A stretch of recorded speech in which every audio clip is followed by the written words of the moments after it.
the way he angles his body, where he puts all of his body weight on his left hand and just extends just enough to just scrape the pylon. Those are the plays that decide Super Bowls.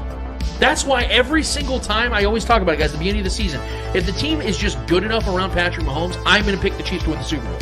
That isn't something that should just be done every week. No one in the history of football makes plays like this every week outside of Patrick Mahomes.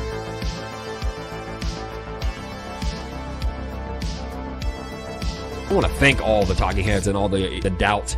Yep. Keep it coming. Like, all it does is anytime you can give petty Mahomes the motivation, bro, I'm all for it. That's why I was excited when all these people were saying these things. It's like, bro, let's go. Yeah. If I'm feeling boosted and juiced by it, can you imagine what he's feeling?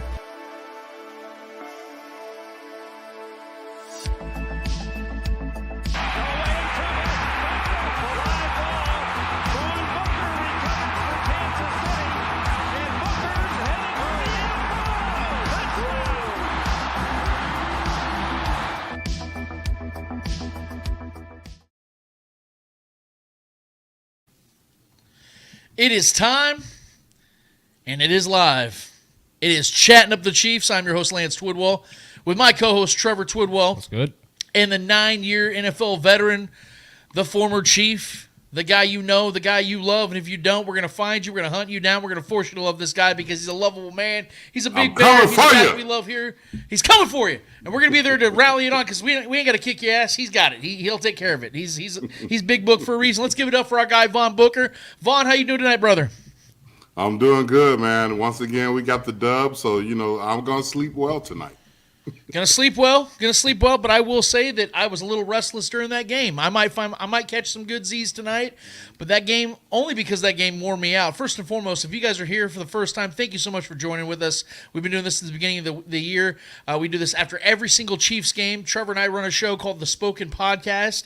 We do this every Saturday where we give you guys our predictions for the game moving forward, but this is, of course, a post-game show. So if you have not already subscribed to this channel, go to Starcade Media, hit subscribe, hit the notification button, and get in the comments and give us your guys' questions, your concerns tonight as to what you've been seeing from the Chiefs all season long, micro, macro for tonight, whatever you guys want to talk about. You guys get us in the chat tonight. Also hit us up on the Spoken Podcast on YouTube as well. Subscribe, notification, and get in the comments on Saturday. Every Saturday we go live at 11 a.m. We've been doing it at 10 a.m., but we're moving back to our 11 a.m. normal slot. But let's get right into this game, guys. I want to start on the positive side of things because I'm known as a guy on Twitter and on Facebook that seems to be a little bit more of a skeptical Chiefs fan, but I like to just consider myself someone who keeps it real. And I think that's what you guys deserve, is someone that gives you guys an honest opinion. That's why us three here will give you our honest opinion on all things, whether it's a popular opinion, unpopular opinion, does not matter. We're going to tell you guys how it is. So let's start on the positive side here, guys, shall we? The Chiefs' defense is the best defense in the AFC. It has been established. I don't want to hear anybody else tell me another. I don't want to hear Broncos, or I don't want to hear Browns. I don't want to hear Bills. I don't want to hear any other defense. There are good defenses in the AFC. The Ravens are a good defense. The Titans are a decent defense. The Texans are a good defense. They have good defenses out there. The Chiefs are the best. Definitely. And the biggest reason tonight I'm going to say that is because of the fact that going into this game, we knew two things. The Broncos defense sucked, and everybody was telling us that Russell Wilson was better than he was last season. He's so much better. He comes into this game with the fourth best quarterback rating in the NFL with 106 quarterback rating. Guys, Russell Wilson finished with a 47 quarterback rating tonight. Wow. Everyone was telling us this Broncos defense, or this Broncos offense, man, they might find a way to expose this Chiefs defense a little bit. Russell Wilson came into this game with 2 interceptions on the season. He had 2 interceptions with 4 minutes left in the third quarter. This defense is for real, boys and girls. And this was without McDuffie for portions of this game. He was on the sidelines for a couple quarters, if I'm not mistaken. And it didn't matter. Chris Jones joins Derek Thomas, Neil Smith, Tamba Hali, and Justin Houston as the only Chiefs defenders to ever have over 70 sacks. This man is starting to get himself in the upper echelon of all-time Chiefs greats. Ridiculous. I think he's already the greatest interior pass rusher they've ever had, but he's just now putting himself further and further into that. And not to mention this, I want to throw this stat out here, guys, as well, because this is my favorite stat that I went and looked during the game. I wanted to make sure that I had this down. Do you guys know this season through 6 games, the Chiefs have 12 shutout quarters? That's crazy. 12. The second most in the AFC is the Bills, the Ravens, and the Texans. They have 9. The Chiefs have 3 more shutout quarters than any other AFC defense.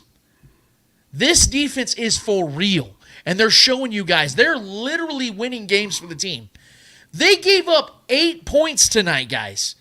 And the only reason those points were even scored is because the Broncos offense was walked down the field by a bullcrap, I'm going to say bullcrap to keep it clean tonight, Mike Edwards body weight penalty. Oh my gosh. Trash. Which by the way, Vaughn, can I let you know that was the worst call I've seen all night. Dude, terrible. Thank you. All night. Mike Edwards. I just want to do a little Google search tonight, guys. Russell Wilson weighs 206 pounds, allegedly. Mike Edwards weighs 205, and they called it a body weight tackle. Wow. The man weighs less than Russell Wilson. He's a safety, and he gets called for a fundamental tackle. But the refs are on our side, though. Yeah, well, they're rigging games for us, though. Remember, Vaughn? They're rigging for us. So, Book, I want to start right there. Because, again, there are positives to take from this game. The Chiefs are 5-1. They're at the top of the AFC West. They're at the top of the AFC as a whole. That is something to be happy about. And like you said, we're going to sleep good tonight because obviously this is a win, and a win is a win, and all of that. And the defense is something to absolutely feel great about, man, because my God, they were amazing tonight. Just when you thought the Broncos offense was catching a little momentum, they were getting some running game going, they were getting some chunk plays, turnover, sack. I mean, they were constantly just in the backfield causing Russell Wilson problems, man. And I don't know if Sean Payton's trying to get Russell Wilson killed or not, but Bounty Gate is attached to Sean Payton, so I'm just saying it looked like he was trying to get his quarterback killed tonight. But let's start right there, Vaughn. What did you see tonight from the defense? How impressed were you, my man? I think that our defense is great. I think they have proven week in and week out that they are the defense of this year in the NFL. I think that the Denver Broncos had a great plan sheet for their first 20 plays. They drove the ball. Our defense showed up. We always show up. The fact that Bolton is back, he came in, got the interception. I'm so happy that our defense has won, at least, for me, in my opinion, about 3 or 4 games for us. I'm just saying that outright. Our offense hasn't clicked yet. Our defense has clicked from the beginning. Yeah, we have had some faults here and there with the penalties last week. That's the bend, don't break kind of mentality. But our defense overall, best in the NFL right now. I support that. I believe that. Trevor, what did you see? Man, listen, I'm gonna go ahead. I'm gonna go right to the chat real quick because our guy John Harrison made a point that I was gonna make, and yeah. I love this stat. I'm gonna put it on the screen here real quick. John Harrison, listening to Mitch Holtis, I found out Denver had scored 27 points on first drives this year, second in the NFL. They always have great scripted first drives, and that's Sean Payton for you. They got 0 tonight. Chiefs have not given up a point on teams' first drives this year. So I'm just going to start with that. That's an incredible stat. What else can I say about this defense? Like you said, every time there was some kind of momentum in the offense, the Denver, which was few and far between tonight, and it took an insane catch for them to even get on the board. I mean, shout out to Cortland Sutton. That was a hell of a catch. It took him that play just to get on the board late in the game. This defense, I mean, with Nick Bolton's first game back, getting that pick, beautiful play. All the George Karlaftis getting after him, tipping balls. Chris Jones tipping balls. His guys getting their hands up, understanding the weaknesses of Russ's game, being a shorter quarterback, taking advantage of all that. This you can tell these boys study film. You can tell Spags has these guys just clicking on all cylinders. Bags. Bagnolo, yeah. Everything about this defense, bro. I mean, I am sold. Granted, I know this is not a great offense, but we made a decent offense this year look terrible. You couldn't even get 100 yards passing out of Russ. Lowest passing grade in a while for him. Just overall, just dogs everywhere. Chanel making plays, almost got a safety. Chris Jones with another sack. Tranquil with a sack. Justin Reed with another interception. Justin Reed with an incredible pick again. I'm glad he's okay, by the way. McDuffie out there. I mean, McDuffie got banged up out there making tackles, forcing fumbles. Forced another fumble this year. I mean, these boys are just making. The Chiefs have had solid defenses at times throughout the past decade or so, but this team is not only keeping teams off the scoreboard, but we're forcing turnovers. It's remnant of when we had like Marcus Peters out here getting picks and all those, forcing turnovers. That was fun. But this team's doing it in a different way. We're getting after the quarterback. We're forcing fumbles. We're open field tackles. All around, man, this unit, the only team I can really compare us to right now is maybe the Niners in the NFC. I feel like we're the closest thing to them as far as an all-around unit. We don't really have a weakness on this defense right now, and the depth is insane. So, like you said, McDuffie got banged up, was out a few plays, out a couple drives. We had guys filling in, and it didn't even seem like he was out because he wasn't on the field. So everything about this defense, I couldn't be more proud. They are literally winning us games right now. This offense has got to get it together. I know we'll get to that, but I mean, Chris Jones and these boys just getting after everybody. And for the fact that they stopped them from scoring on their first drive and their scripted drive, not even a field goal, is incredible. So, Book, did you want to jump in there? No, I just want to say that our defense, and I agree with everything he said, our defense has carried us. And I know that everybody is waiting for the offense to really click in and be the offense that we used to seeing.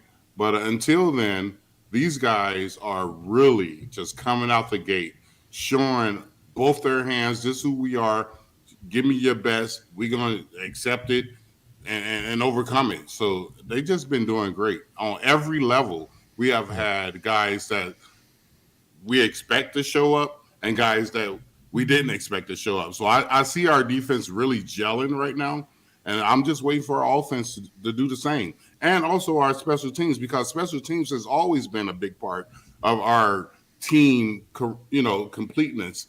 Right. Until we get all those things coming together, right now our defense is doing it. Well, we are 5-1 because of our defense. 100% agree. Could not agree more than what you just said, man. This defense is. If there was a game ball to give out to this team for the season, if there was an MVP to give to this team right now, it's the defense. It's without question. It's the whole nucleus. It's everybody. Because we've been talking about, it's a unified body of just guys giving effort, putting together like Trevor said, studying film. And my boy Steve Bagnolo is out here just in his bag of tricks, just throwing them out there left and right, just doing his thing. I have a tracker for you there, Vaughn. I want to give this out to the viewing audience because you guys deserve live tracking stats that I am obsessed with. I have a problem. I promise you guys I'm trying to seek help, but until then, just bear with me. So points allowed by the Chiefs defense through the first 6 games of the since 2018. I'm just going to skip right to it, guys. Every other season leading to this point, they've given up at least 130 points. The Chiefs defense this season has given up 79 points. Wow. It's crazy. In 6 games. And we played good offenses too, man. I mean, week one against the Detroit Lions, one of the best offenses. Yeah. I mean, and I can attest to that because I played on some of the best Chiefs defenses myself. Yes. So I know definitely what that means as far as being a part of a defense that can handle the rest of the NFL, the first 6 games of the season, to something to that stature. Right, and even more so with today's game being such an offensive-driven NFL now, where definitely points are scored regardless, no matter how good these defenses are. For us to be that good and amongst an NFL, most games are scoring bunches of points no matter how. I mean, we've seen some 49ers games go, with Cardinals, scoring points on them. So for us to continue to do that is impressive. And we played some, the Vikings and the Detroit Lions, some top offenses in this league. Exactly. Shut them down. And we shut Jefferson down. We've shut these guys down. So, I mean, this is no longer a fluke. We're almost a month and a half in this season. It's not a fluke anymore. This is for real. Our offense has got to catch up. And also, I wanted to update you guys on this as well. This is my favorite stat that I came up with a couple years ago. The Chiefs are now 60-4 in games they hold their opponents to less than 27 points in the Patrick Mahomes era. That's playoffs included. Yeah. 60-4. That's pretty good. So basically, if the defense is even half as good as they've been this season, the Chiefs are going to win 95% of their games. Patrick Mahomes just played his 100th game tonight, playoffs included.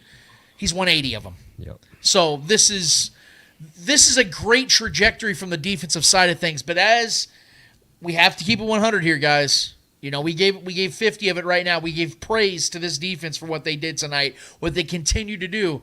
But Book, Trev, we got to be honest here. Okay? We got to be real for a second. This offense has real problems. Real problems. I know that everybody wants to sit here and just look at the record. I know that everybody wants to sit here and say that the Chiefs outgained the Broncos by 200 yards tonight. I know that. I get that. Box scores are fun. Trust me, I'm a box score watcher myself. But there is more to it than that, guys. There's context to this. And this offense was horrendous tonight. Now, I will start here and say this. Andy Reid, I have no idea what he was doing tonight. I have no idea. It's something. I was talking to Braden Turner, my guy Braden Turner on Twitter today, and he was kind of going through that too. Like, why are they doing this? Why are they doing that? You know, the Pacheco's running the ball so well. They're effective in the run game. Why do you go away from it? And all these things. All right, guys. It's two things for me. Andy Reid on primetime games for some damn reason is obsessed with trying to show off his passing prowess and his passing game. He sees the 49ers blow out the Cowboys, and Brock Purdy's looking awesome. He wants to make Patrick look incredible, and I get it. You want to, because when you have Patrick, you want to unleash the beast. But when things are working and you have a balanced attack, sometimes going with the things that aren't as sexy are the things you got to do in order to get a balanced attack win, to keep your offense in rhythm. You have wide receivers right now that don't know where they're at or what their purpose is, and you're sitting out here playing a clunky style of offense where you're just throwing the ball and you're making Patrick Mahomes stand in the pocket for 5-6 seconds at a time. It's nonsensical. Through the first 5 red zone trips, the Chiefs had 1 touchdown. 1! We were getting down there every time, too. The Chiefs scored 1 touchdown against the 32nd ranked defense in the NFL. Historically bad defense, not just this year. Yes, thank you. This is an historically bad defense. Yeah. I'm not sitting here saying the Chiefs needed to score 50 tonight, but they shouldn't have scored 19. Look, this is a real thing, bro. We got to talk about this. From 2018 to 2022, 82 games, regular season games. The Chiefs only had 10 games where they scored 20 or less. Through 6 games this season, they've already done that 3 times. 12. And you know what that is? You know what that is? Because it's what we always said on the last couple of weeks. We always play down to somebody we know we should kick their ass. Right. Yep. You know what I'm saying? We started getting like really fancy. We're not a tush push kind of team. I would rather easily have the ball and Mahomes' hands with Travis on the field and fourth and whatever. You know what I'm saying? Right there at something and go. Let's do that. Stop playing these BS games. Play our game. Mm-hmm. Everybody in the league that's on our schedule, I say this week in and week out, they are planning for us. Why don't we just plan to do us? Plan to do us. Stop trying to be like somebody else. Everybody's trying to be like us. What's our next move? Stay us. Until somebody beat us, ask us. Stay us. Stop trying to be like them. That's not our game. And it pisses me off. One more thing, offensively. I've tried, and I'm sorry. I don't like Taylor. I'm going to say it right here, right now. Can I get closer? I don't like that song done. I'm sorry. He's rocking almost every play. That can be called. I'm sick of him. Somebody need to get in his ear, strap him up, or get rid of him. He's going to kill us down the line. I'm surprised it ain't really been detrimental as of yet, as much as he has been, more than now. I don't like him. Put it out there. I'll be in Kansas City next week. I probably won't even get my good seat, but I don't like. I'm tired of him. I'm sick of him. Well, look, Book, you're not wrong, okay? Because people have to understand this. Jawan Taylor was not only a replacement of a guy like Andrew Wiley, who the Chiefs had to replace last season. He was one of the lowest graded right tackles in football. That guy was a turnstile. And he played well in the playoffs. I'll give him his respect, especially against the Eagles. They didn't give him a sack. He showed up and showed out. But Andrew Wiley was the guy they had to replace. Guys, they gave Jawan Taylor an $80 million deal. Yeah. So great. the expectations are there, and he is the most penalized offensive lineman in the league. Now we know that some of those were the league trying to send a statement, trying to put him in his place. That's cooled down a bit. But what he's done over these two of the last 3 weeks. Last week he was clean. I'll give him his respect. He was awesome last week. But 2 of the last 3 weeks. That's why I didn't say nothing last week. Exactly. Right. We'll give him his flowers when he deserves Give me it. some consistency, man. But Book, you're right, bro. Like this is a real thing now that we now have to start kind of looking in the corner of our eyes. Like, yo, is Juwan good? Like, that's a problem. That's a legitimate thing we have to start worrying about. And this wasn't something we were supposed to be worried about. Once you pay a man $80 million to come here and facilitate and solidify your right tackle position, this isn't something you should be worried about multiple times a game, man. So I 100% agree with you. You're being completely fair. You're calling it as it is, and that's what we do here, man. So when it comes to this offense, guys, I think play calling was bad. I agree with you on the Juwan Taylor 100%. I was going to bring that up. You stole the words right out of my mouth, man. I 100% agree with that. I That's couldn't a real take it thing. no more. Yeah, I'm with you, man. It was driving me nuts. It was driving me absolutely nuts. But the thing that's also driving me nuts, man, is the fact that the wide receiver room right now is so inept that, and I'm going to give Rashee Rice all the freaking credit in the world. Yeah. But he should, and I'm going to keep saying this because I'm not trying to take anything away from the young man, but it should not be him that is the one taking these strides. You paid MVS. He's making over $10 million this season to have one target, to have 5 catches in 6 games, he gave the Broncos more yards and penalties tonight than he had in yards because he had 0, and he gave them a 15-yard penalty in the fourth quarter. Wow. That's a real problem. Sky Moore, he had a couple good plays tonight. The man had, checking it right here, 22 catches, receptions. yeah, 2 catches or for 22 22. yards. Yep. Thank you. This is not okay. Like, I love the fact that Kadarius Toney got a touchdown. But, guys, in the first half, Travis Kelce had 109 receiving yards by himself. The receivers together had 12. Wow. It's a problem. That's like sad. we're not sitting here looking at a team that scored 35 tonight, and I'm sitting here trying to find something to take away from them. They scored 19 against the worst defense in the NFL. Guys, this defense, the Chiefs defense that we've been praising all night, right, gave up 8 points, and this was a nail-biter. Think about that. Exactly. Gave up 8 points, and it was down to the final play. The Chiefs had to kick a field goal to keep this one out of reach. That is insane. Harrison Butker himself outscored the Chiefs' offense 12-7. And you can actually give him the special teams or extra point kick, the 7th. So it's actually 13-6. That's a real problem, guys. This is supposed to be a game where the Chiefs where fans that react to it go, well, I mean, of course the Chiefs scored 42. It's the Broncos. That's what we did against the Bears when the Chiefs scored 41. We're like, well, yeah, you better score 41 against the Bears. This is another one of those games. And they didn't. They struggled all night from play calling to execution to skill positions. It's a real problem, guys. Book, I'm going to say it, and I want to get your reaction. I want to get Trevor's reaction. If there's chat, Trevor, hit me with it. The Chiefs have to trade for a wide receiver. It is no longer a question. So. It is MVS is stealing money at this point. Sky Moore is not productive enough. Kadarius Toney, not productive enough. I hope these guys can continue to flourish. We are 6 games. We are over a third of the season through, and these guys are not productive enough. You're relying on a 34-year-old tight end who's got one damn leg right now to carry your pass game. That's a problem. Yeah. So the Chiefs got, and I'm gonna put my theories out there throughout the week of what I think the Chiefs can or will do. Either way, guys, they got to trade for a wide receiver. Book, what do you think? I totally agree. I think our most consistent offense is what we always been used to. Patrick and Kelce. That's really all we really have. Pachinko here and there, he's been a spotlight for us.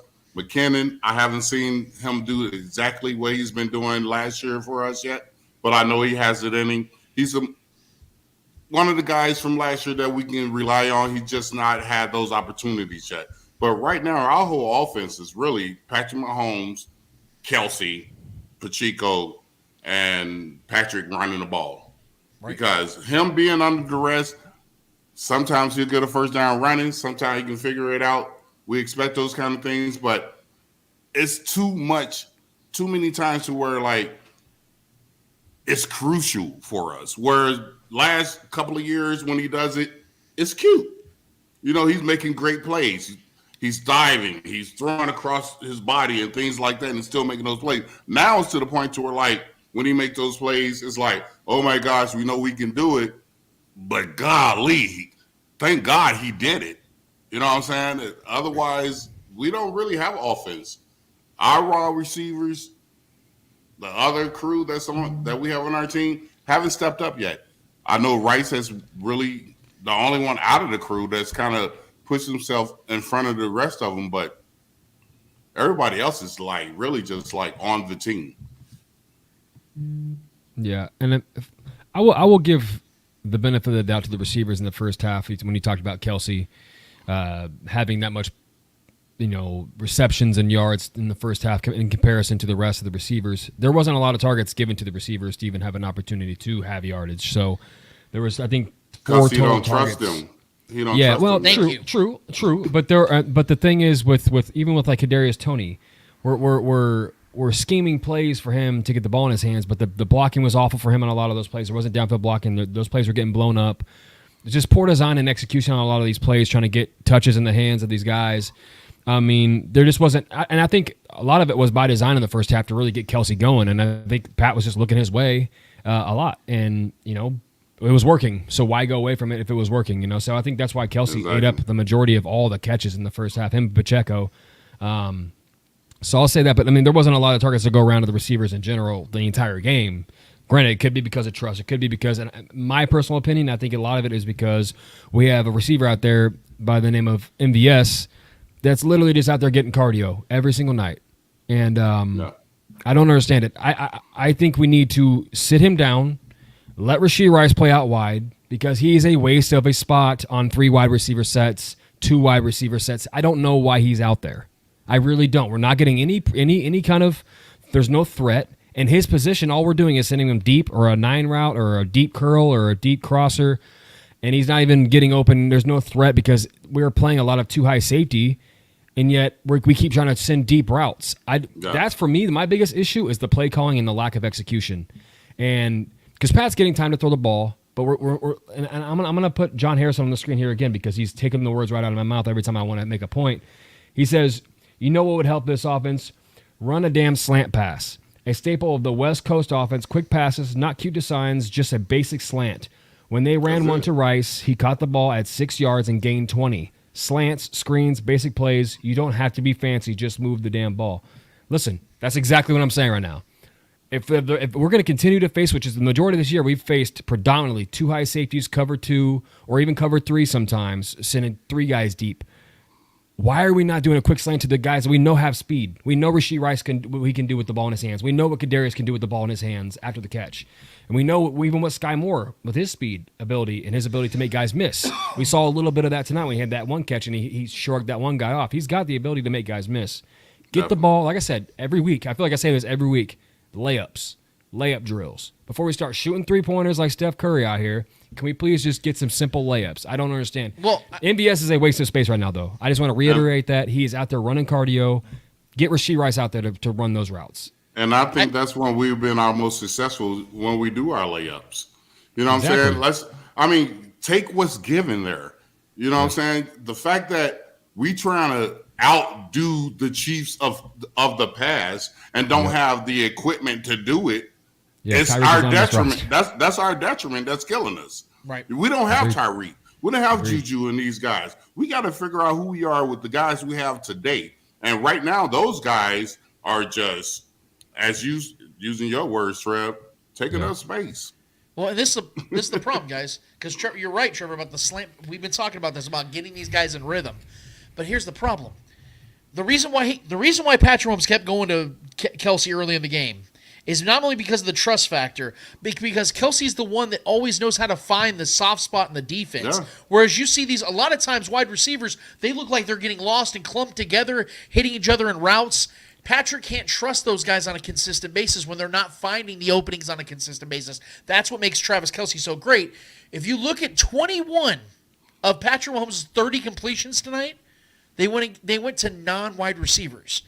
And how many times did you see Patrick dump the ball off to McKinnon? Even dumped the ball off to Clyde Edwards-Helaire for an 8-yard gain. Dumped it off to Pacheco 5-6 times. Right. Like, Noah Gray got dump offs. Like, these guys are the ones that are finding those soft spots, so he's going to keep throwing to the dudes that he knows are going to be in the spots they need to be at. That's the problem with the wide receivers. I'm not sitting here saying that it's all on them as to why the offense is clunky, because we just addressed the fact that Andy was calling like he was watching the game with a blindfold. I don't understand what he was thinking half the time. But as I told you before the show, Trevor, and I want to get Book's thoughts on this really quick as well, it looks to me, if I'm going to make a theory here, it looks to me like Andy's trying to write up an offense to make up for what he knows he doesn't have, which is a reliable wide receiver on a consistent basis. Again, Rashee Rice looks like he's starting to blossom into something, but in no way, shape, or form is he a reliable wide receiver one right now. If you put Juju Smith-Schuster, just to use him because he was here last year, if you just threw him on this offense right now, is he not automatically the most reliable wide receiver the Chiefs have? Automatically, because you know the dude's going to find the spots to get open, and he's got reliable hands. He's going to make plays.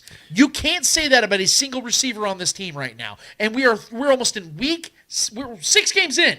That is it's an issue, guys. And I think Andy was calling, not to make excuses because it was horrendous, but it felt like he was trying to get overly creative with this reverse to Kadarius to throw it into double coverage. He was trying to find something out of nothing. It's desperation, and that's scary. So this is why I'm not budging off this now, and I'm going to continue to talk about it. You guys, you can find me on X at Lance Has Spoken. I'm going to break some stuff down this whole week.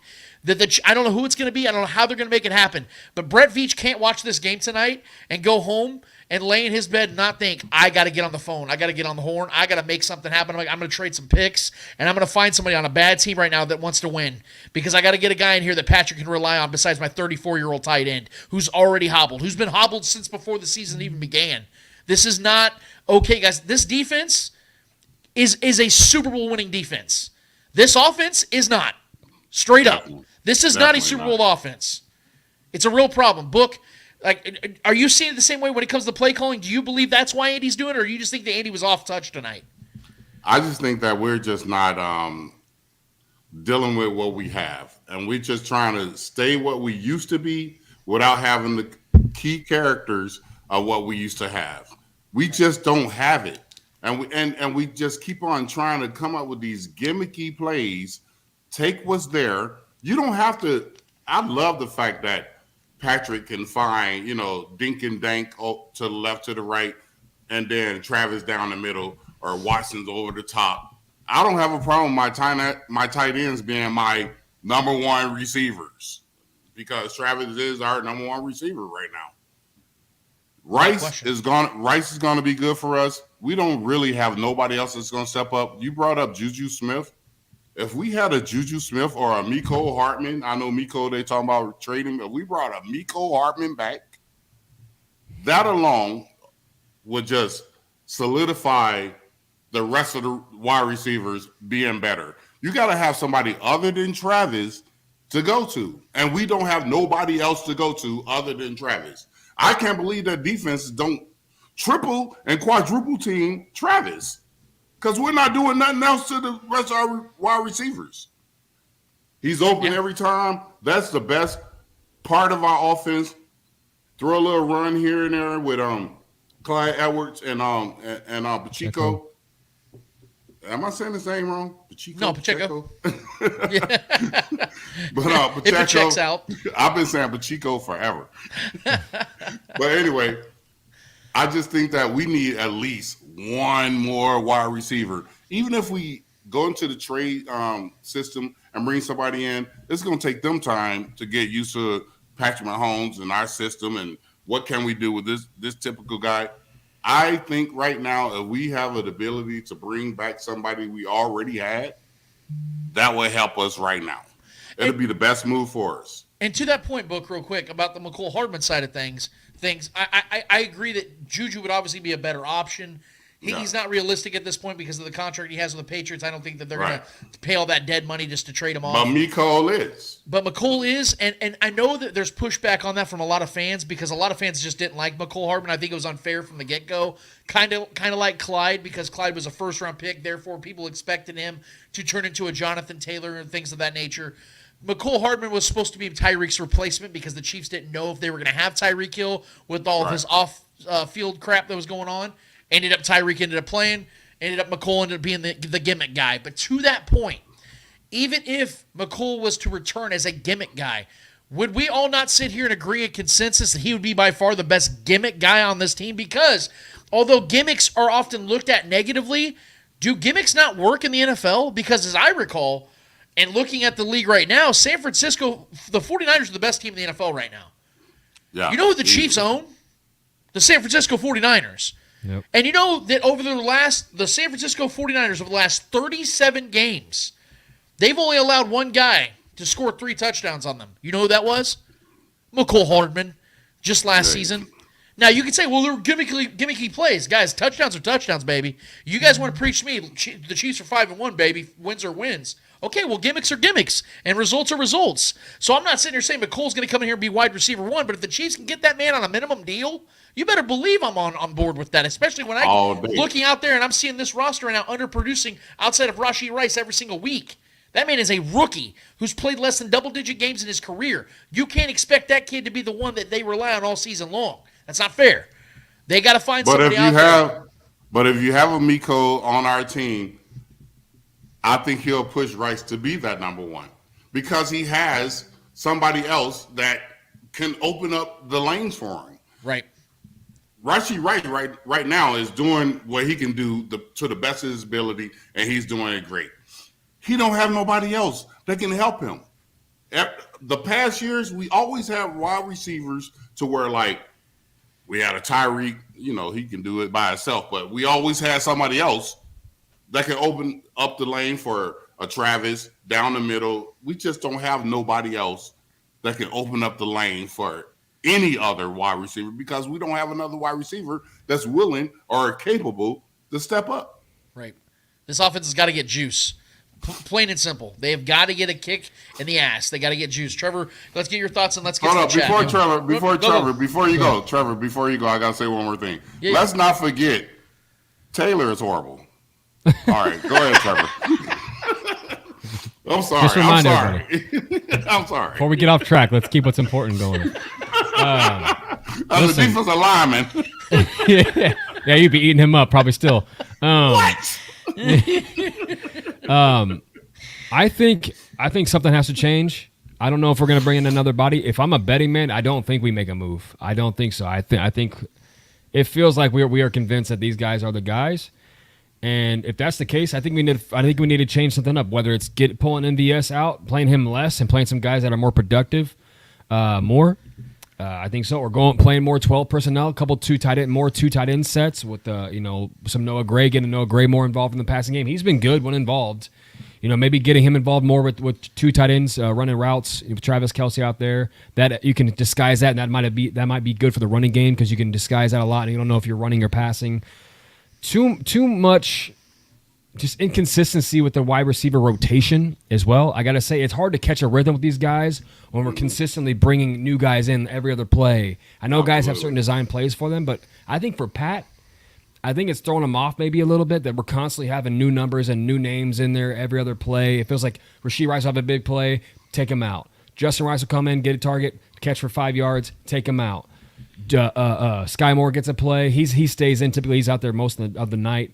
But like we'll do a design play for McCole or for Kadarius. Well, let me ask a question to that. Yeah. If that is what the issue is, I don't know. I'm just me speculating. No, right. You know what I mean? I'm responding to that idea. Yeah.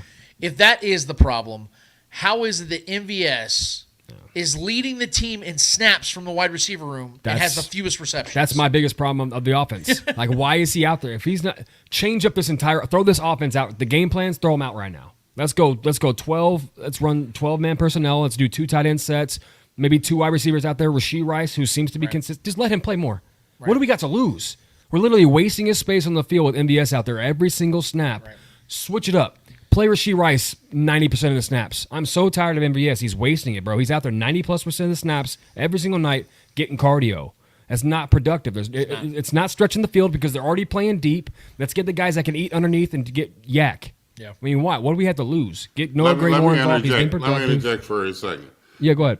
Are we really talking about these athletes that are world-class athletes to make it to the NFL?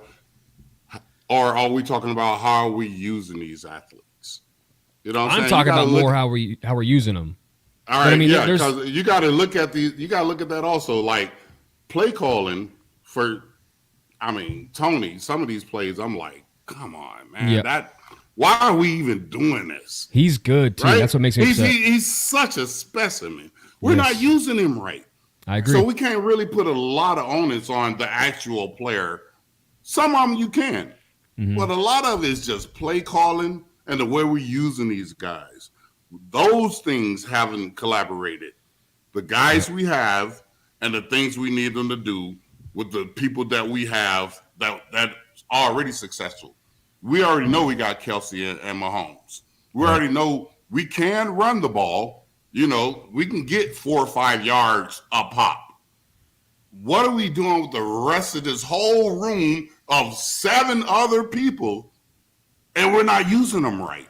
And that's my biggest issue. That's why I have my biggest issue in the offense is not the receivers themselves. It is the play calling. It is the execution. Yeah. Because I see some trash ass rosters in the NFL finding ways to create space for guys that are far less talented than the guys we have on this roster. That's my biggest issue. Kadarius Toney is a specimen. I agree with you. That dude. Watch his tape in Florida. I mean, the dude, he knows how to create space. He knows how to make guys miss. But we're not getting him in space. We're not dumping it off to him. We're not getting him, on quick slants and quick starts. Rashee Rice, we've seen what he can do with the ball in his hands. So let's like I said, throw this offense out right now. Throw this game plan out. If MVS is not getting it downfield, if he's not beating his man downfield, he's usually getting one-on-ones. And he's typically not winning those battles. So listen, I know he's making the most money out of all the receivers in this roster, but I want to win games. I don't want to win games comfortably. I don't want to struggle against the Denver Broncos' all-time worst defense, arguably.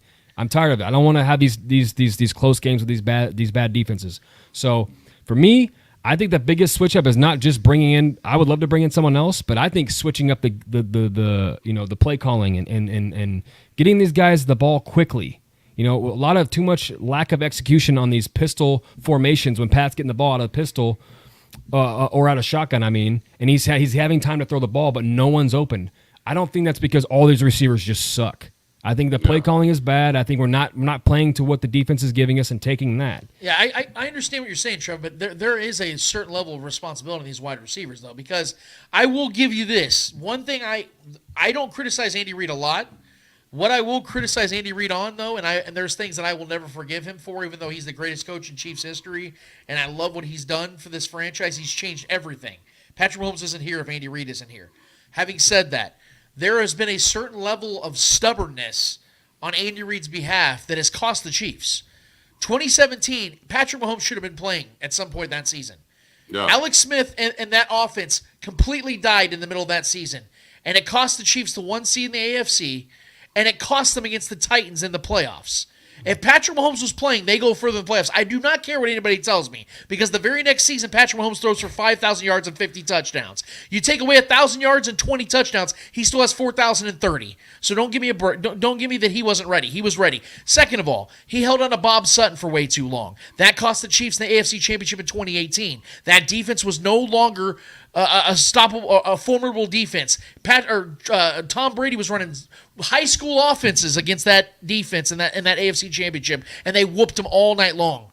That's a problem. That's why they waited way too long to get rid of Bob Sutton. That cost the Chiefs some back-to-back years. So when it comes to this, I look at the stubbornness of this wide receiver room where he's saying, I'm still throwing MVS out there because we paid him all the money. We're still throwing Sky Moore out there because we took him on a second-round pick. We're still putting out Kadarius Toney even when he disappears for games at a time because we traded a 3rd and a 6th for him. We're not going to put Justin Ross out there because he's an undrafted free agent that cost us nothing. We got to make these guys make sense. That is stubbornness. So when it comes to my side of things, You've seen 6 games of this. This wide receiver room is one of the 2-3 worst in the entire NFL. I do not care what anybody has to say. It is production. It comes down to production. And they have schemed these guys open at times. They've schemed Kadarius Toney open in the first game of the season, and he's the reason why they're 5-1, not 6-0. Because that was a pick 6 that cost the Chiefs that game. Don't care what anybody has to say about it. That cost the Chiefs the game. That is a problem. They got to have reliable hands. Look at Juju Smith-Schuster, because we've had guys that have been nothing before or have failed before that came here and flourished. The previous 2 seasons before Juju came to Kansas City, I think he had a combined 140, 150 yards. The next season with Kansas City had 933 with 3 touchdowns and is a Super Bowl champion. There are guys that can work in this offense if they do their job. And eventually these guys are going to have to start owning their side of things. Because I agree, play calling was bad tonight, but it hasn't been bad all season. And these guys are still not productive enough. Let me say something though. This is why I think it is more. There is a bit of both, but I think it is more about the execution and play calling and scheming these guys open than it is about these guys not having the talent to get open. The Chiefs. I gotta agree with 12 a little bit more on this. The Chiefs were 0-4 in the red zone against the Jets. The Chiefs were 1-5 tonight in the red zone against the Broncos. We're moving the ball fine.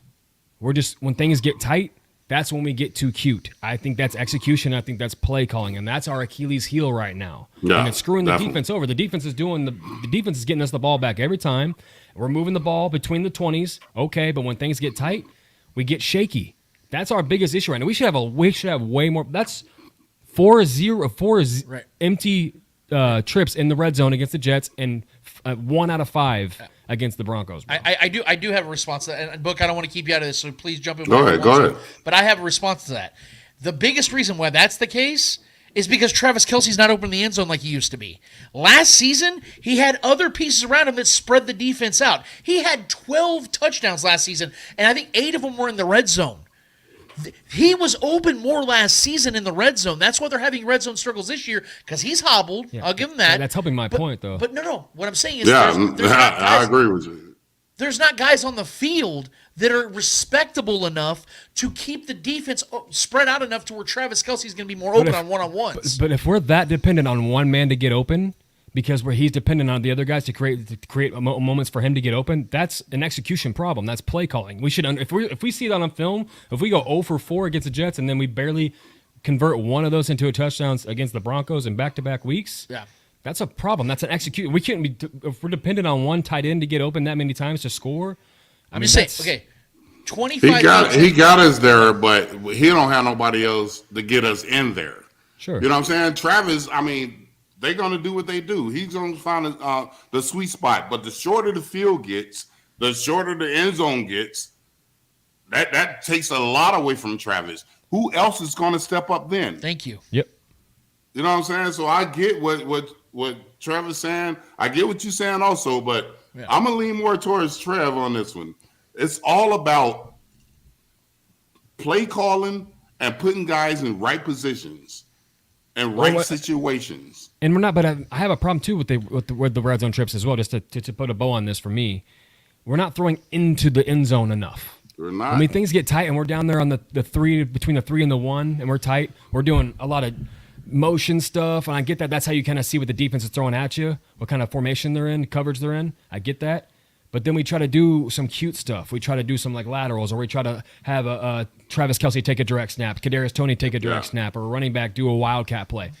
Run the ball, or throw into the end zone. It's time to play football. Just play the damn game. We got MBS out there who's 6'3". We got Justin Ross who's 6'6". We got Travis Kelce who's 6'6". Mm-hmm. What are we doing? Throw the ball into the end zone. I will reply to that, and I want to get to the chat because I don't want to leave these people alone because I'm seeing some people make some good points, and I want to respond to them. But real quick, we all can agree here, yes or no, that the Chiefs, all the problems we're talking about with the Chiefs play calling and just run the ball, quit getting cute.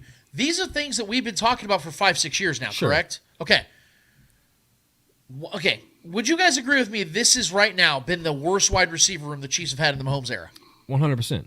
Yes. It's inexperience and talent. Yeah, it's not. Then am I supposed to believe that simultaneously and coincidentally The play calling all of a sudden got that much worse the same exact year they happen to have their worst wide receiver room. Because if you look at Patrick Mahomes' numbers across the board, they are all down across, like career-wise, this season specifically. Completion percentage, yards per attempt, touchdowns, yards per game, yards per attempt, quarterback rating, everything is down. You do understand, though, that defenses adjust. Defenses are playing us differently this year. Sure, they are playing us differently this year. He threw 5,100 yards and 41 touchdowns just last season. Defenses are refusing to let us throw the ball downfield. That's why we're not. They didn't have Tyreek last season. He was doing that.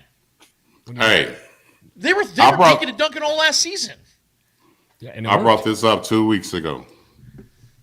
What's the difference?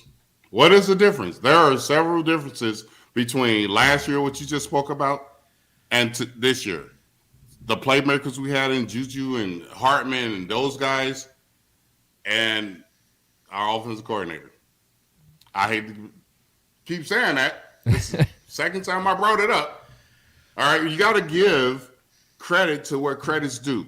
The difference is absence of what we used to have to what we do have. Sure. What's the difference? EB and those wide receivers. He don't have neither one of those. He don't have the continuity with the new receivers he has. I don't know who's calling the plays. I don't know if it's Andy or actually offensive coordinator. Those are the differences. Yeah, those are the differences. So until we can get that solidified, because defense, what you call my man's Nag? What do you call Matt defense Nagy. coordinator? Yeah, Matt Nagy. Yeah, he got that on lock. That's not changed. We've always had that in the last couple of years. But back to your point, you said last year. You said we dinked and dunked a lot last year. Why are we not doing that again this year? They were doing it all night tonight. It's working. No, we only did it a few times. Pacheco had like 6, and those plays were working. Getting the ball, quick slants to Rashee Rice and to Sky Moore, those plays are working. So I don't know why we continue to go away from those. I really don't. I understand you got to test them downfield, but like we continue to get away from the things that were when we came out in this after to start the second half, that first drive, boom, boom, boom, quick strikes. We were moving the ball. And we got down there quick. I don't understand why we stopped doing that. Yeah, but you can't look at it like, well, just keep doing what's working all game long because the defense will adjust to that. Let them adjust and then change. But until they do, exactly. Keep going. Yeah, yes. You're 100%. Both of you guys are right about that. Make them stop us. My point, though, is that the Chiefs don't, when they're doing that, you saw it tonight. They were utilizing that, and they still weren't scoring touchdowns. That's the problem I'm having. That's because once we got down there, we started getting cute. We took everything, we took all the dink and dunks to get down there, and then we got cute. Stop being cute. Stay ugly as hell. Yeah. And then Patrick had the interception where he stood in the pocket for like 6-7 seconds, way too long. So yes, the execution. You guys know I agree. This is a gumbo. Like there's a real mixture of problems that we can sit here and talk about all night because it's true. Yeah, we're all right in a sense. Yes. Yeah. The execution needs to get better. The play calling definitely needs to get better. Yes. And trust me when I say for the record, so I can put this out there because I agree with Book. Like I would much rather have a coaching staff of Andy Reid, Eric Bieniemy, and Matt Nagy than just Andy Reid and Matt Nagy. Because Eric Bieniemy, I sing the man's praises all the time, every time I can. The dude is an absolute. I think he's a genius in offense, and I think he's going to continue to flourish at Washington, wherever else he's at. And I'm not trying to just put EB out there. I'm just saying the differences between last year and this year. Yeah, you know what I'm saying? Whatever EB role was last year in comparison to Nagy and that trio going on, the difference is being seen. And somebody, even in the coaching staff, you can't expect your players to step up if you as a coaching staff haven't stepped up. We're missing something there. We are definitely missing something there. Yep. Because you're telling these guys, I trust in your talents, and this is what I want you to do with your talent, and that's still not working. Right. So who we going to point the finger at? Like 3 different people at the same time. Right. Trevor, let's get to the chat real quick. I mean, I'm going to go ahead and go back to my guy, John Harrison's been on it tonight with some good gems, so I'm going to put him back on here again. And I agree, man. I think this guy deserves to be on the field a lot more. He said when Rice gets the ball, He's got acceleration up the field. He need at the ball. He doesn't juke and shake like Tony and Moore. He doesn't move backwards, no backward motions. He is consistently moving forward. Yeah. And he accelerates. I agree. I think he needs to be on the field more. I don't know how you think about that. No, I 100% agree with that. I think Rashee has put himself firmly in a position of he is the one wide receiver that I think Patrick Mahomes trusts the most. I'm not sitting here saying he's the only one he trusts because we've seen him trust Justin Watson. We've seen him give Kadarius Toney a ton of targets in a game. We know he trusts other guys, but it's clear and evident now of all the receivers in this room right now. Rashee is the one outperforming everybody, and you're right. It's efficient motion. It's efficient motion every time he gets the ball. No negative yards. It's constantly moving your body in the right way, inertia forward. That's the way to do it, and this kid's already got that. He's had some drop issues in the past, but, man, if that's the issue he's got, I'll deal with that because even Terrell Owens and the greatest receivers of all time had drop issues. I can live with that if this kid's being productive and getting positive yards, getting net yards, not sitting there trying to create like Tyreek Hill where he runs 5 yards back and ends up losing 3 yards on a 2-yard gain. Should have been a 2-yard gain. That drove me nuts when guys like Demarcus Robinson and Byron Pringle thought they were Tyreek because they were adjacent to him. No, there's one Tyreek Hill in the damn league, man. And so even when Tyreek would do it, sometimes it would drive me nuts. But he got the pass because the man could create. These guys know their lane. Rashee Rice knows his lane, and it's to move forward. You're a possessions receiver. Go out there and do it. And I love what I'm seeing from the kid. I'll reiterate my thoughts on it over and over again. I just think it's unfair that he's already getting this heaped on him. Like, all right, man, you got to be the guy. Like, I don't think that's fair to him. I think 2024, 2025 should be the seasons where that starts to become his job. I think he needs to be eased into this system and eased into this offense, and unfortunately, he doesn't really have that choice. All right, so we're going to go to Max Wasson. Marquise Brown feels like a realistic target. Also, why didn't they use Justin Ross tonight? Book, I'll let you have that one. I'll send it right back to you because I don't know. Excuse me for cussing. I'm sorry. No. You know we're good with it. Justin Ross. Look, I was the guy that initially coming into training camp didn't have him making the roster. Then I started seeing every damn day the Chiefs are posting new highlight reels of this guy just baking it. Everyone's barbecue chicken in the red zone with this dude in practice. And I'm thinking, all right, this dude's going to make the team. And he made the team because he's healthy and he's skilled. Those are two great positives to have. And when you have a wide receiver room like this dude better be getting his opportunities. I didn't see him on the field tonight. And I don't understand for the life of me.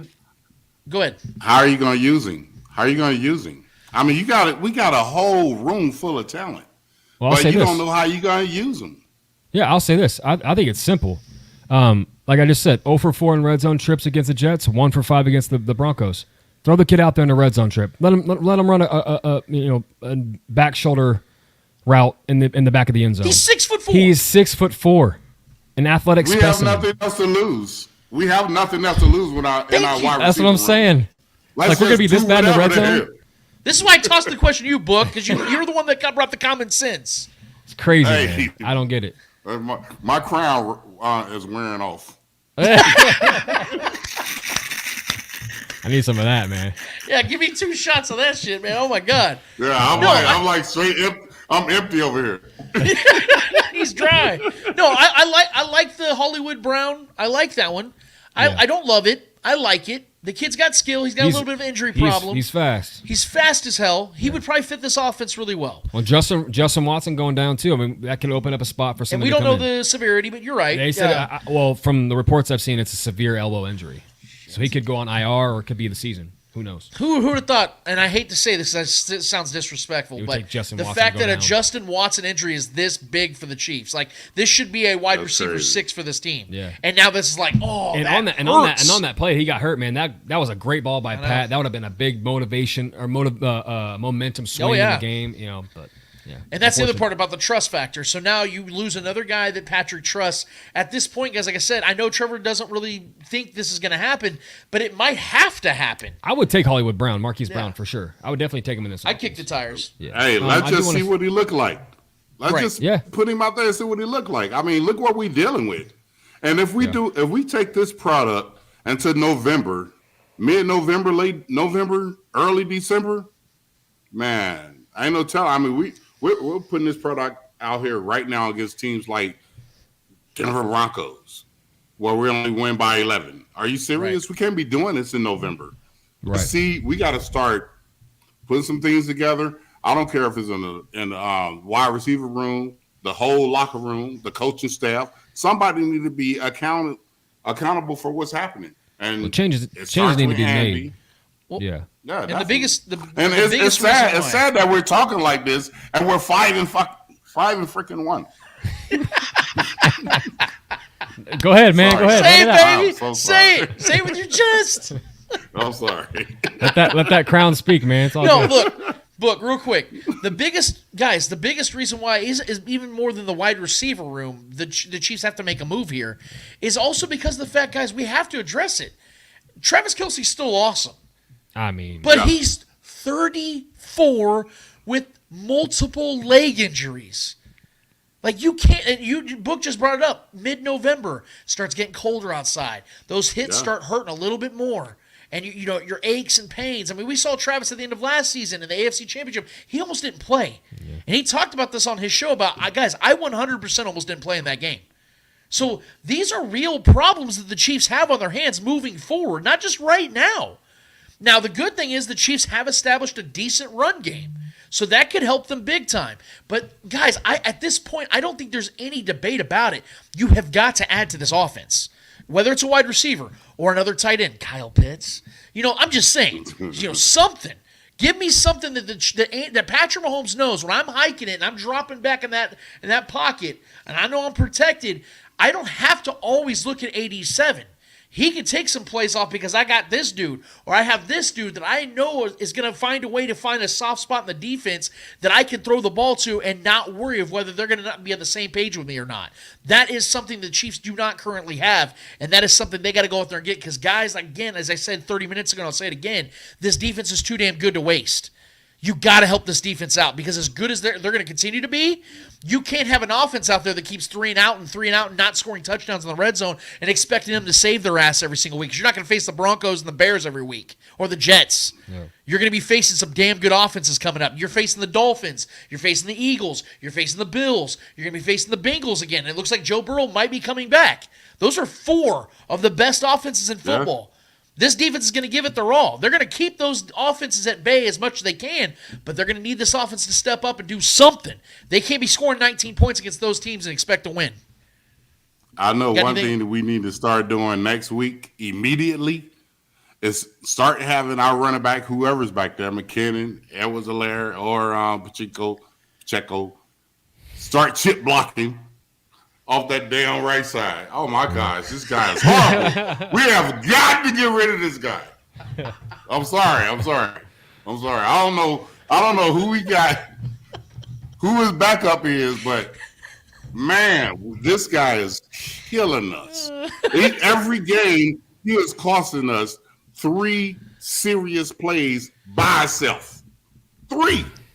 And we don't know how little or how big the detriment is. The fact that you are costing us, and we almost can count on you costing us. I'm done with you. I am done with you. I almost put some big game on my knees and came out there. And I don't even play offense. but I know what not to do. Yeah. Well, not getting penalties would be a great start. Trevor, let's get the people just another opportunity to get some thoughts out there before we close the show up and get to our final segment of the night. Yeah, I wanted to highlight this one from Jackson Todd Anderson on Facebook. It says, Rice is in the middle of developing as well as Ross. We can't complain because we are winning. MVS is on his last year of his contract as well as Watson. We don't have to have a Super Bowl offense as long as the defense keeps teams under 15. We are fine. 13 sets, 3 tight end set works fine. Then 3 wide receiver sets with Jet McKinnon out of the backfield as a receiver helps more than what people think. Yeah, that makes sense in 2000. Right. We don't accept mediocrity around here, especially on offense, bro. This makes sense. When they used to say when defenses win championships, I remember them days. I played in those eras. They did. And yeah. There was a day where that was the actual principle. That, if you have a great defense, you can have Trent Dilfer as your quarterback and you can win a Super Bowl. Right. You can have Brad Johnson as your quarterback and win a Super Bowl. Those days do not exist anymore. Yeah. That is yesteryear. They didn't change the rules so much to where it's definitely offensive minded. Yeah. Bro, you can't even tackle the quarterback anymore, bro. Yeah. What Mike Edwards did tonight, he wouldn't have gotten fined for that play. He would have gotten a bonus for that play 20 years ago. The only thing he could have did not to get a penalty was spoon that guy. Right. I mean, what are you supposed to do, man? Like lay him in his bed softly come on. and read him a bedtime story.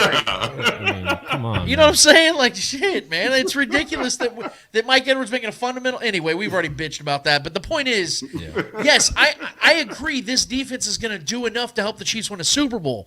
But this isn't where it's like, hey, guys, just go out there and try to get to 17 and you'll be fine. You're talking about facing Josh Allen, Jalen Hurts, Tua Tagovailoa with two of the best receivers in football, Joe Burrow and Jamar Chase, T. Higgins whenever he gets back. Brock Purdy. These are real. Yes, thank you. These are real offenses.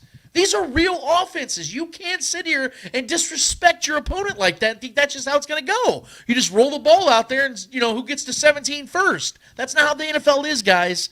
Because as we know, we saw what Patrick Mahomes did the moment he took over. He put the world on notice. I'm going to score every single time I get the damn ball. Because that's what he did back at Tech. And for the first 3 or 4 years of his career in the NFL, he was doing that. Now, all of a sudden, guys, it's starting to really slow down. And if this team is Super Bowl worthy, they have the caliber, the ability to go and get another ring. You have to add to this offense in order for that to continue to be the case. Because as the season goes, we're not seeing progression from the wide receiver room. We're only seeing more put on Travis Kelce and an unproven rookie in Rashee Rice. That's unfair to him. You got to get a veteran, reliable wide receiver or another tight end to add to this offense. I don't know how anybody could disagree with me at that point. Before we get out of here tonight, guys, because I know we've gone really long, I apologize, but I'm almost not sorry because I think it's been a damn good show, quite frankly. My guy Book's been going off tonight. I've been loving it. It's been the best show we've done this year. I'm going to have a half a crown every time. There you go.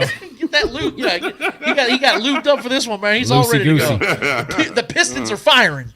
No, before we get out of here, guys, we do this every single week, and I get excited about it every single time because my guy nails it almost every single time. We call it Book It with Book. And we give out a prediction, or rather, our guy Vaughn Booker gives out a prediction for the next game, and we know the Chiefs got a nice little rest coming up, a little 10-day rest before they face another divisional foe in the Los Angeles Chargers, I apologize. And I believe that game is in SoFi, too, if I'm not mistaken. Because then they go and play Denver. It's in Arrowhead. It's in Arrowhead. I apologize. It is in Arrowhead. Yeah. Even better. You know how I know that? You're going to be there. You're going to be there. Because I will be in Arrowhead. I will not be able to do the show next week or the next game because I will be in Arrowhead. And your presence is needed in Arrowhead. Your presence is needed. Unfortunately, I didn't match my 17-point spread from the Book It last time. But this time, I'm hoping we'll do a little better when we face the Chargers in Arrowhead, or it's not Gayha. I'm never gonna get used to saying that. Yeehaw. But I got the Chiefs winning once again by 10. I never tell the score. I just try to do the point spread because that's all I know. Yeah, no. But anyway, I'll be in Arrowhead. Hopefully, I'll see Taylor. And when I get there, I know my girl's looking forward to it. Well, I wish you guys well on the next show. But, hey, I enjoy doing this, guys. I look forward to doing it again the week after that. But big book. Booker with Book. By 10. That is Book It with Book. Chiefs by 10 over the Chargers next week. We're going to see, obviously, how the Chargers do against the Cowboys this week. Chiefs have a nice little advantage of having extra 3 days of rest. They're going to definitely need it, especially for our guy Travis Kelce if he's going to have to go out there and have another 9-catch performance. Nevertheless, the Chiefs are 5-1, top of the AFC West, top of the AFC. We will collect our breath here. We will rest on it. but the Chiefs got to improve a lot on their offensive side, and let's just hope they can help their defense as they continue to carry this team right now. But guys, that's our show tonight. I hope you guys have enjoyed it. Continue to get in the chat. Like I said, hit subscribe, hit the notification button, and Trevor and I, in about 2 days' time, in about 48 hours, a little under 48 hours from now, we will be on the Spoken Podcast for episode 238. We're going to give you guys our thoughts and our predictions of what we think is going to happen in that Chargers game. Actually, we might even recap a little bit, Trevor, because we've got some time, man, before. We might actually break the rules a little bit and do a little extended recap of what we saw from the Broncos and Chiefs and get to you guys in the Speak It segment where we open up the chats for you every Saturday at 11 o'clock Central Standard Time. But until that, this has been Chatting Up the Chiefs with your host, Lance Twidwell, co-host Trevor Twidwell, and 9-year NFL veteran Vaughn Booker. You guys have a great night. Until next week, we'll see you. Later. Take care, brothers. Bye.